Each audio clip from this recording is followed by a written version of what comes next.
ever been called a terrorist? All I remember from that day is going to work and then running for my life. That video, though. How'd I get that package? Why would I deliver a bomb? With who?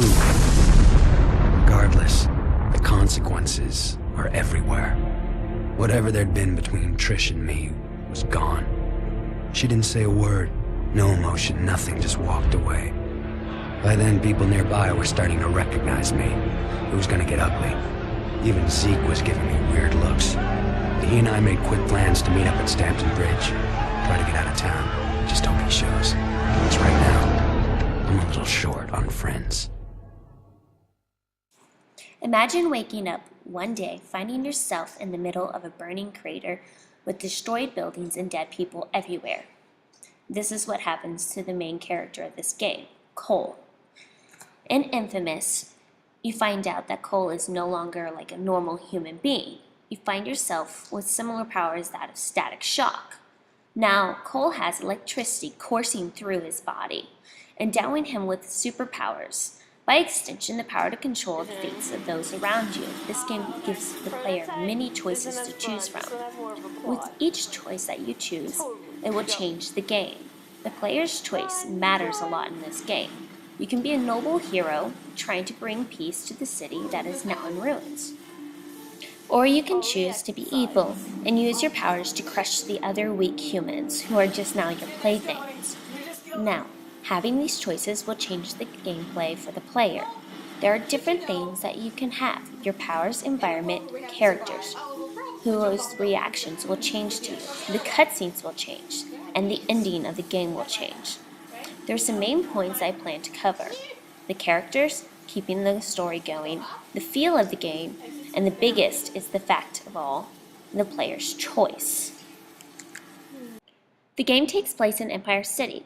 You're playing the character called Cole, who was at the center of the blast.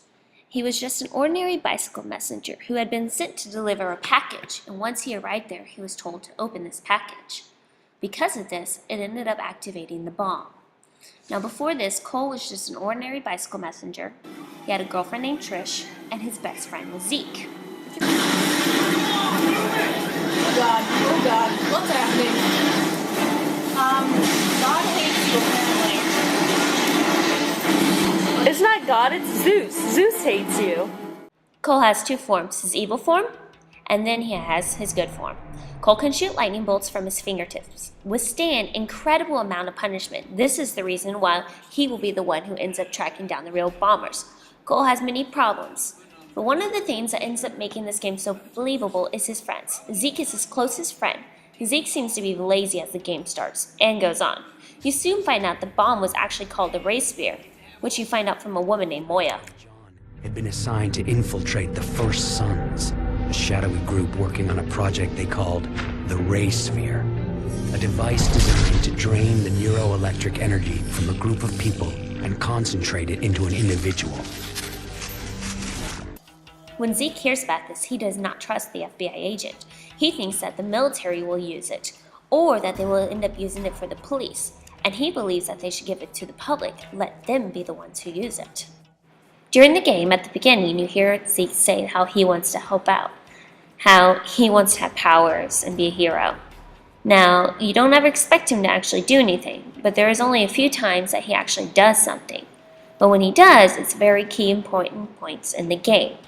One time is during with a prison, another is when he's trying to help you get the Ray Sphere, and then he helps you at one other key point in the game. Now, a few of the times Zeke ends up messing up and regretting this so much. At this point in the game, Zeke is running with you after everyone in the city has betrayed you and is trying to escape the city with you. He did not turn his back on you. Trish is Cole's girlfriend at the very beginning of the game. She was dating Cole before any of this happened and dating him at the start. Now Trish will end up turning against Cole when she finds out that he was the one who delivered the package. She thought he set off the bomb. Now during the game, if you do good, she'll end up turning back to your side.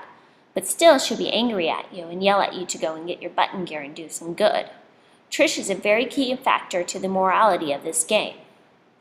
Now, one problem that I have with Trish is that her appearance is very similar to a lot of the other characters. She has a slightly more manly build than most female game characters, which I feel that they could have worked on more for her. Infamous is a sandbox style game. There are 3 different districts in this game. There's the Neon District, then you have the Warren, and then the Historic District. Moyle ends up keeping you to go and do missions. Now, during the game, you have territories. Everything in yellow would be the territory that has actually been claimed and you've done missions in. Everything in red has been things that you have not yet done. The yellows are only side missions that's been finished, and whenever it was dark, that's areas that has absolutely no power to it. Moya helps you keep going through the game. She keeps telling Cole to keep doing missions, and because of that, she pushes you through the game. Then, when you end up meeting John, you end up start listening to him, and he ends up pushing you to do missions. But your main drive ends up being to what happens to Trish later on. As the story pushes you towards the end, you'll become completely immersed in this world, which brings me to my point about the feelings of the game. The cutscenes add a huge impact on the style of the game. The animation feels like illustrations that would be equally at home in a comic book. Infamous is a very fun game, just to go around jumping off the buildings, crashing down, making huge blasts, calling upon a thunderstorm, riding the train, flying, throwing bombs, attacking bad guys, kicking people while they're on the ground, healing, even going ahead and just having fun and just looking for the blast shards, which end up giving you power-ups later on. Though there are some points that the jumping and climbing has their perks and disadvantages. You can easily grab onto windows, pipes, and other fixtures on the outside of the buildings, which makes climbing a lot easier and painless. Now there's a slight bug to Cole's leaps. When you jump close to objects that Cole can grab, you'll be pulled into their path. It's a simple mechanism that makes sliding along the wires and bouncing across tiny posts incredibly fun, and making it a lot easier and faster to move around. And you don't have to worry about missing the jump as much, though when you're trying to grab a certain ledge, it makes it a lot harder. As the game goes on, Cole unlocks the ability to glide through air, grind on the railroad tracks, which makes the movement through the game give you so much more freedom. This also makes it much easier to get from point A to point B much faster. The system for movement is immediately satisfying after you get a little bit of practice. It helps you climb so much faster, and when you're in fighting, it makes it much easier, so that way you can dodge and avoid attacks a lot easier. The combat in this game is so much fun. The sticky grenades, high-powered rockets, impressive shockwave blasts, all can be integrated into your normal fighting routine with ease. Even the melee is extremely fun, which makes it possible to exterminate your foes in creative and sadistic ways. The controls for the combats are well done, making it so if you miss a headshot, it's not the game's fault, or if you zap a doctor or someone that you're supposed to protect instead of the crazed gunmen.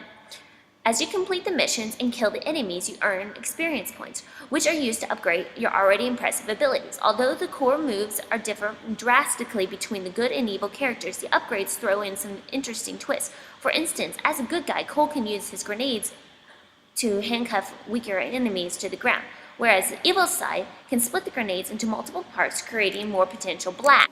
Now, one of the fun parts of this game was the mechanics of being able to use the 6-axis to control the lightning in the game. This was one of the most fun parts I had at the end of the game, just running around, controlling lightning, and having it go and blow up cars and such.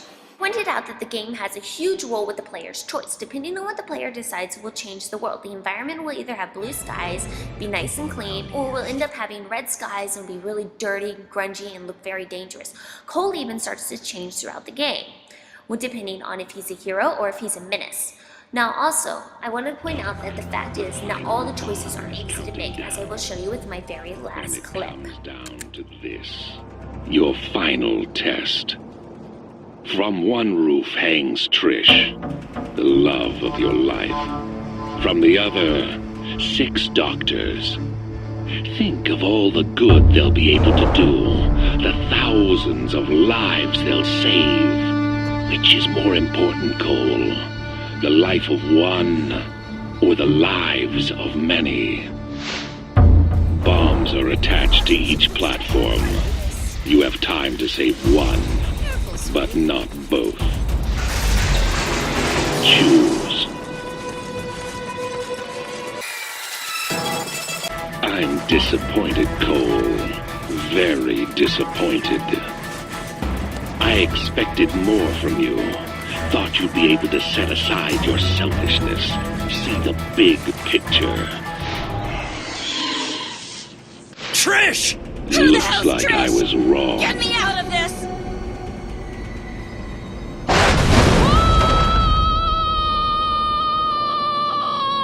Trish! Time slowed down as Trish fell. All my powers, and I couldn't do a thing. For a second, she sprung to life,